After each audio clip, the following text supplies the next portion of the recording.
Hey YouTube, it's Saturday and waiting on FedEx. I guess some of my parts have been delayed, but I did receive a big old box yesterday with the majority of what I need to do to start reassembling the engine here. So I wanted to take a step back and stop right here because this is where a lot of people get confused in changing their bearings out after if they're reassembling their engine after they're rebuilding. And it has to do with your crankshaft in play. So let me just describe what I did. And again, this isn't, how you should do it. This is the way I do it. There's a way to use feeler gauges, but if you're able, get a dial indicator and a magnetic base, and it'll work out a lot better for you. So as you can see, I've got the crank cleaned up and got all the bearing journals polished and got all the crud cleaned off. One of the things I do want to point out is if you're doing this at home, make sure you use, PB Blast or whatever you're going to use to clean up the crankshaft. But make sure, and I've already got the main bearings caps on, but I'm going to describe on the rod bearing journal here. Make sure what happens is over time, grease and crud and carbon get built up right there in that little groove along this face here and this face here. So if it's kind of like an L there. Where all the crud builds up is between where your bearing is going to ride, and you can almost see it, the edge of the bearing right here, from there over to the shoulder of the crankshaft, okay? All that grime and that crud over the years is going to affect your clamping force on your bearings, or on your rod and your rod cap, and also your main bearing cap, as well as your main bearings that are sitting in the block, okay? So make sure you clean those areas out especially, and also use a pipe brush or something to blast out all your oil passages in the crank, because as the oil gets sucked up through your pickup and goes through here, goes through the galley, it's going to go down through your bearings and through your crankshaft. And your crankshaft, as you can see this hole here, it aligns with the hole down there. So it's kind of like an angle. So the oil will lubricate this bearing journal and also that one, and then this one, and that one down there, and this one, ultimately up into the front. And then you've got this little tiny squirt hole right here in the front. And I wanted to stop because this is where a lot of people get confused when you're setting your in play on a CJ2 crankshaft, okay? So here's how I do it. First off, use assembly lube, get your new bearings in there, lay your crankshaft in there without your rear seal. Go ahead and torque down your main bearing cap bolts, okay? And what that does, that seats the bearings. That'll seat your new bearings, both the half that goes into the block and also into your main bearing cap, okay? After you've done that, go ahead and remove, okay? Remove them, pull all your caps off, make sure the center one and the front one, you've got them identified of which way they need to be, okay? Go ahead and lay your rear main seal in, the bottom half. Go ahead and gasket maker or seal per the manual along the bottom of the main bearing cap. And make sure you've got not a whole lot, but just enough to seal underneath this area right here. And on this edge of, you can almost see where it's squirting out. See out of there, out of the crack, and out of the back cracks here, down there at the bottom. And also, well, I kind of smeared it off in this area here, but it was squirting out there. But I've wiped that off. It's gonna goo up here, wipe all that off. And then take your, the gasket sealant I use is called the Right Stuff by Permatex. Go ahead and put a gob around these little dowel gaskets and a little dab at the bottom, okay? And then you'll shove those down in the hole and you'll squirt them, or excuse me, the sealant will squirt out, and then you could just wipe that off. Now the good thing about that Right Stuff gasket maker is it sets up in 90 minutes. So if you're quick about what you're doing over here, you're not gonna have a problem with your rear seal, okay? One thing I left out is make sure that you've got your assembly lube on both your bottom half bearing, also on your top bearing, and it doesn't need to be a lot. You don't wanna put like a toothpaste size gob in there. You just wanna lube it just enough so that it's not gonna be a dry startup when you go to crank this over for the first time. And while you're rotating it around, and you don't scuff your bearings or your journals or anything like that, okay? So after you've done that, go ahead and put your caps back on. Go ahead and tighten them down just finger tight, okay? Just finger tight. Now, you won't have your thrust washer, your spacer, your timing gear for the crankshaft, or your shims that you can't see, but they're behind this main thrust washer. And if you'll look, this little gray kind of lip right there, that is your front bearing, okay? Here's what's important about this.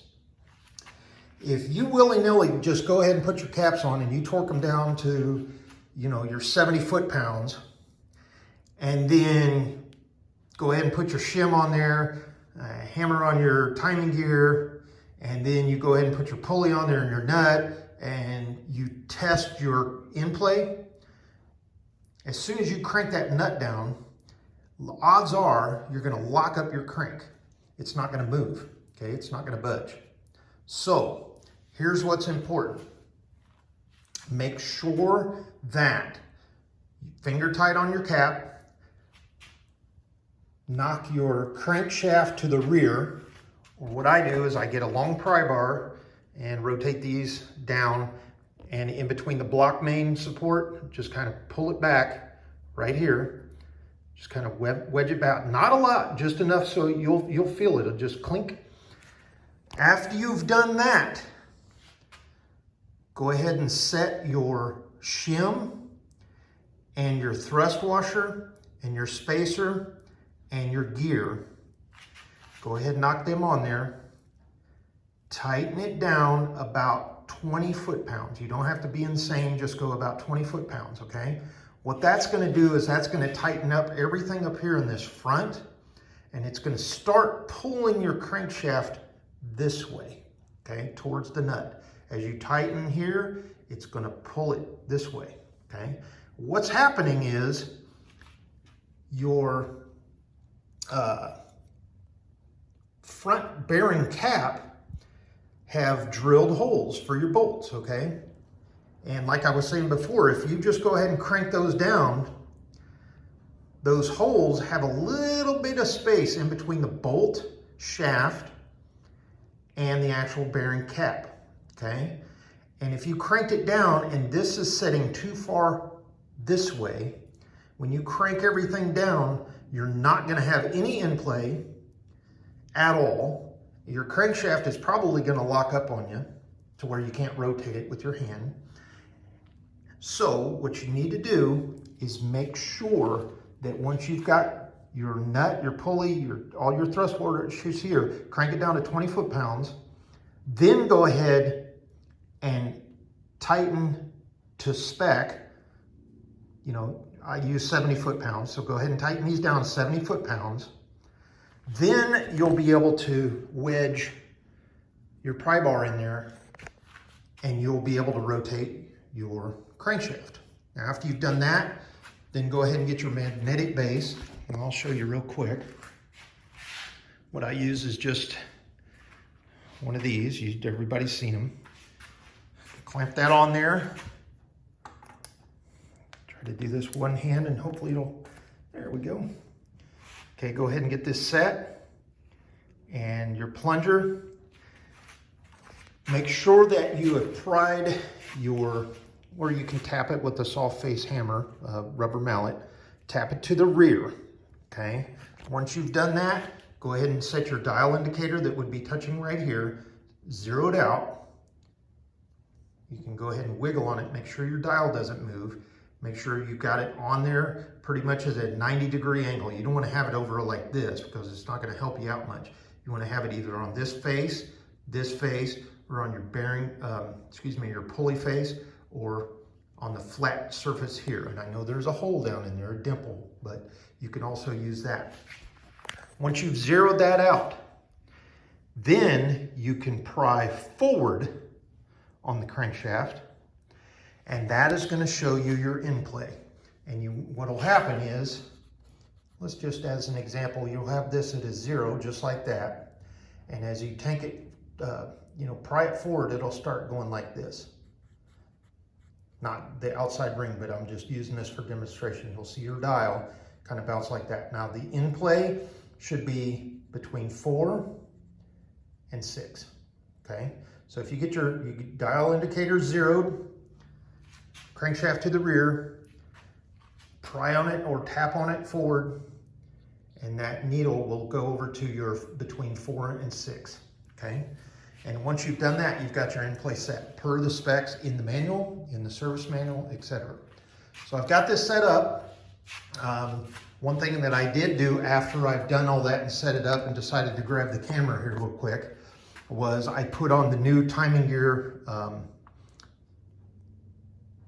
sprocket, and I also put the woodruff key in the crankshaft because that is keyed.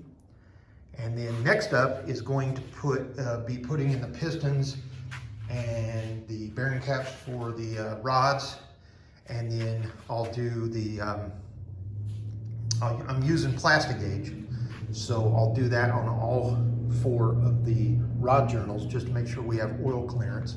The oil clearance for these, I took a picture of it, but let me grab that plastic gauge real quick. I always get all 4 colors just in case. I know the specs are going to be between this, and you can get away with the green one. However, like I said in my previous videos, you've got a different measurement on each color here. Now, you can see here millimeters. So I've got this one turned over. So I'm going to show you on here.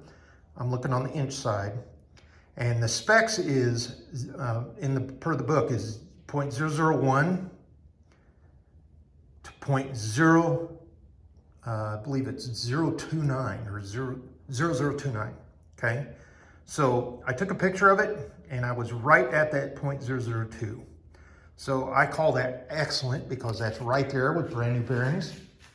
And we didn't even have to grind the crank, and luckily we caught it just in time. One thing I did do, and I know I can't show you right now because they're already in there, but when you take out your old bearings, the little, it's like a little stud that goes down into your block and then also in your caps.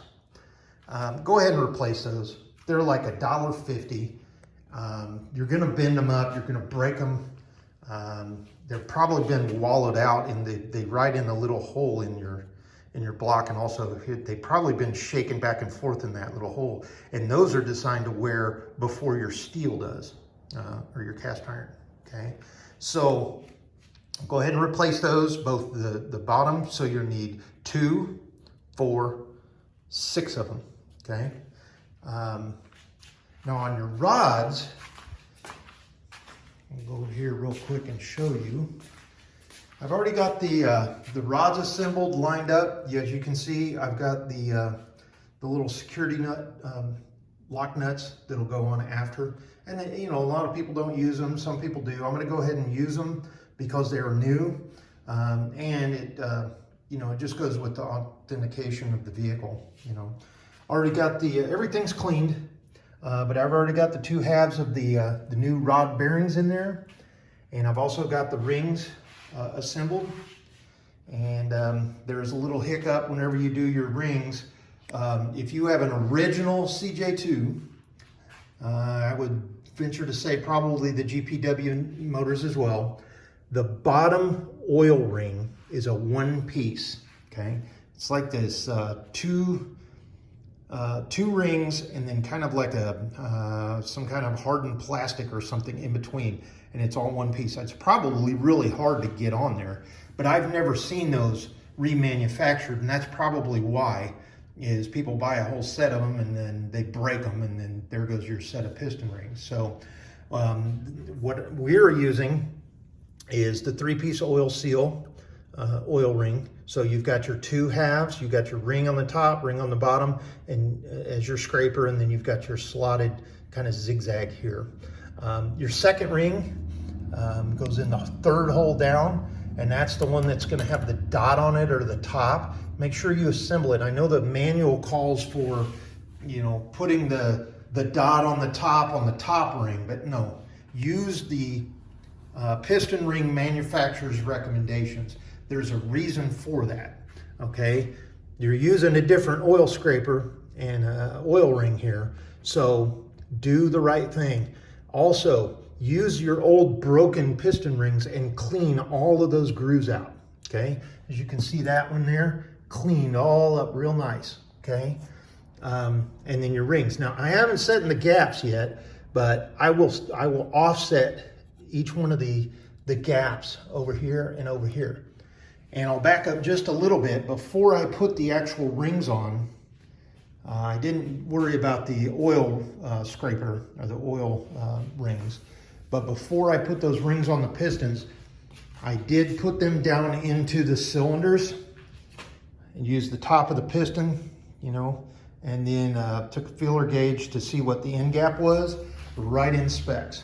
And the spec is pretty broad. I mean, it's like between, I don't have it in front of me, but just as an example, 0.006 to 0.035. I mean, it's like, it can be this or it can be this, okay? We're right in the middle. I think it was like, I want to say 2.7 or somewhere about in there. So the rings are going to be great. Works out well with the honing and the cleaning up job we got with the blocks. You know, the recommendation from the machine shop was, you know, measured all the pistons for out around, and they're all fine. They're just a little bit worn. As you can see, that kind of, I don't know what that stuff is on the aluminum there on the skirts, but everything's fine there. And I think what's happened is those rod bearings, excuse me, well, the rod bearings too, but the bearings, the main bearings, as they wear, okay, as they wear down, and especially that front one, as I was showing you, because your thrust washer is always riding on that, okay, on that front half of that bearing. And as that wears down over time, your in-play is going to be more and more and more. And what that allows to happen is your piston and your rod to kind of slap back and forth like that. And that's what's caused that. It's very, very minute, but it's just enough to kind of rub. And checked all the wrist pins, checked all the torques on the nuts, everything's fine. The nuts that hold the actual wrist pin in there, whoops, let's see if I can get one. There we go, okay, everything's fine on those. No cracks, no burrs, no chips, nothing's broken. And they're sitting on a nice soft piece of double layered cardboard here, just to make sure that nothing gets kind of knocked around or tapped or anything, or especially up under here, you don't get a little, because that's thin. And you know, if you go banging around on that, you could get a little, you know, kind of burr sticking out, and that's going to ruin your cylinders. Couldn't find my ring compressor, so I picked up another one over at Napa. Actually, the one that I have was for a lawnmower. It didn't go up to the 3-inch size that I need. So this one goes from 3.5 to 7. So we'll be able to use that one.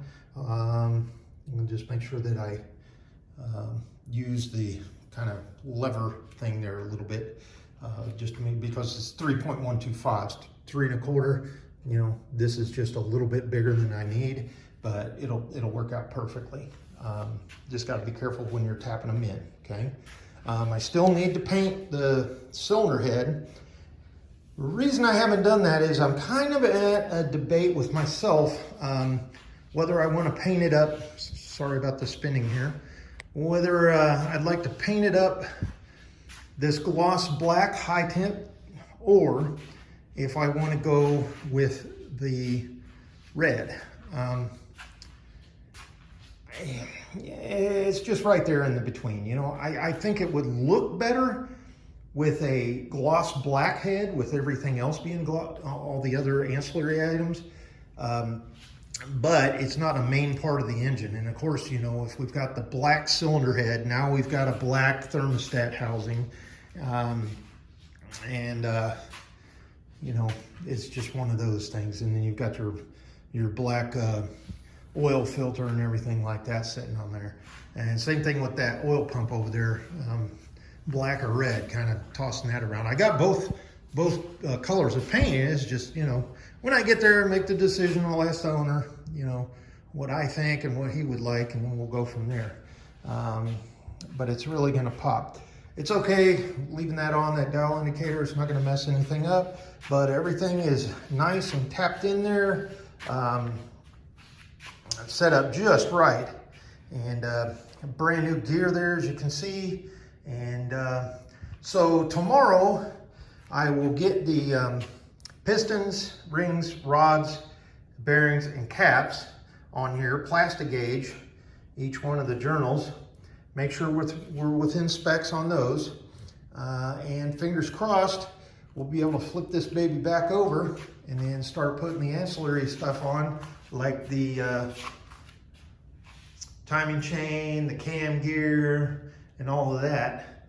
And as you all know, it is a very fun needle in a haystack to try to find torque specs like you would think you would find on today's cars. A lot of things aren't in the manual for torque spec.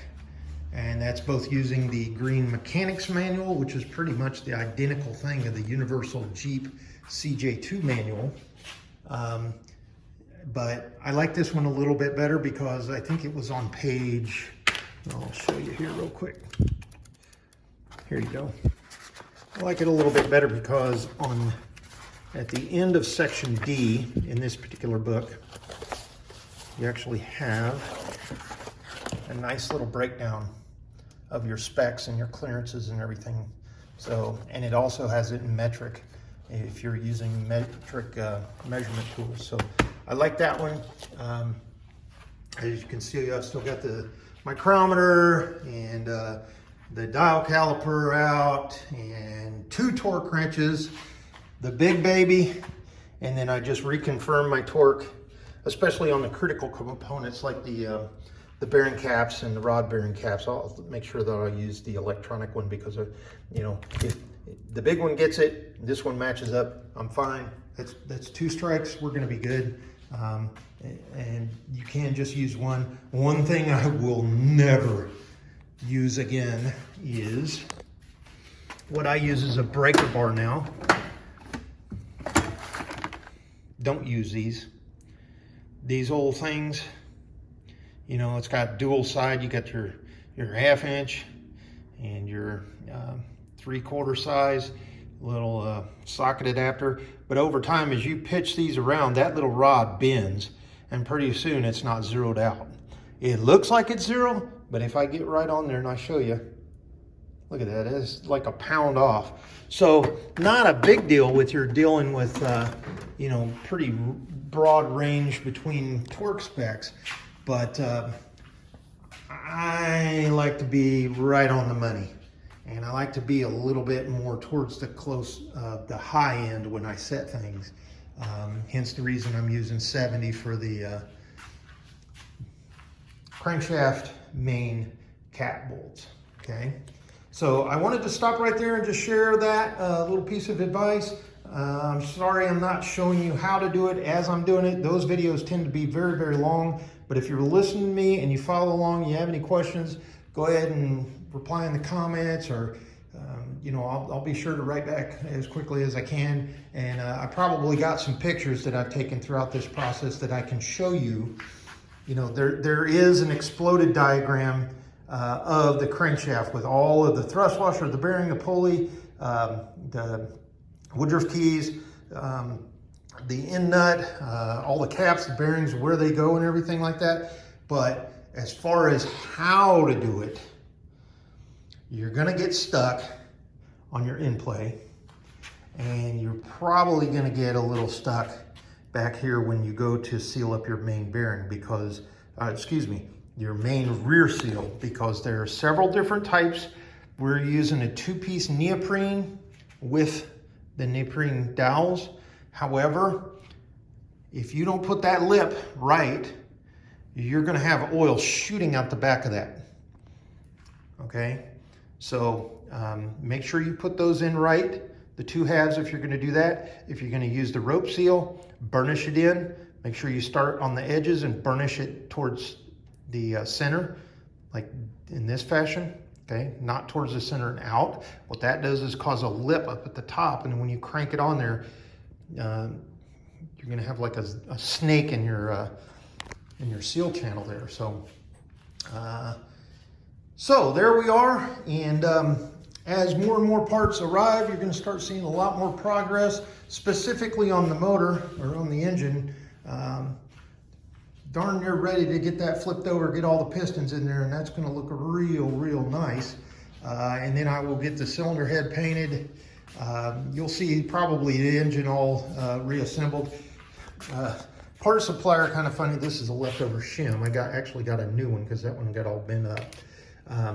But part supplier just kind of tend to throw stuff in a bag, and then you're like, oh, what's this little washer go to? And you got to go back to your list, see what you ordered.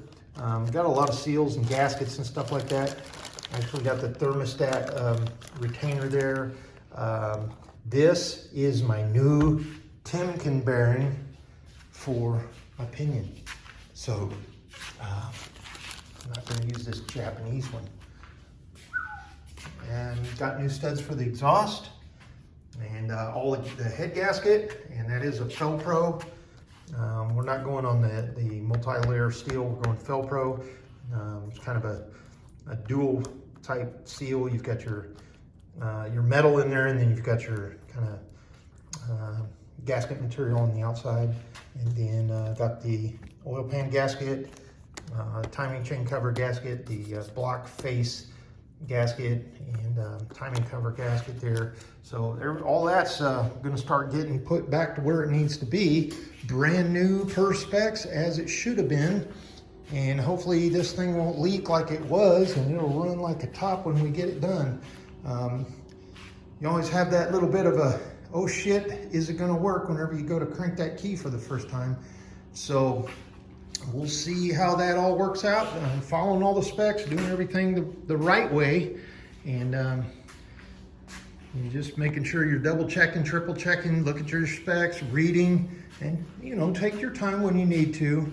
And so anyway, there we go. I don't want to get repetitive on everything else I've already described, but we will talk to you soon, and hope my little description on how to do that will help. There's other videos, there's other probably forum comments on how to do it. I've done this in the past, and some of the way people are describing to do it with the feeler gauge and all that kind of stuff. Just get the dial gauge, do it the right way, do it on the end, set your end play that way, and you'll be much happier. And you're going to be able to use this over and over and over again, especially if you ever do axles or you do anything else with any kind of where you need to measure thrust in and out. Okay, so sorry for the long video. We will talk to you again soon, and take care. Have a good weekend. If I don't post something in the next couple of days, I will this week, and we'll be much further along. Take care.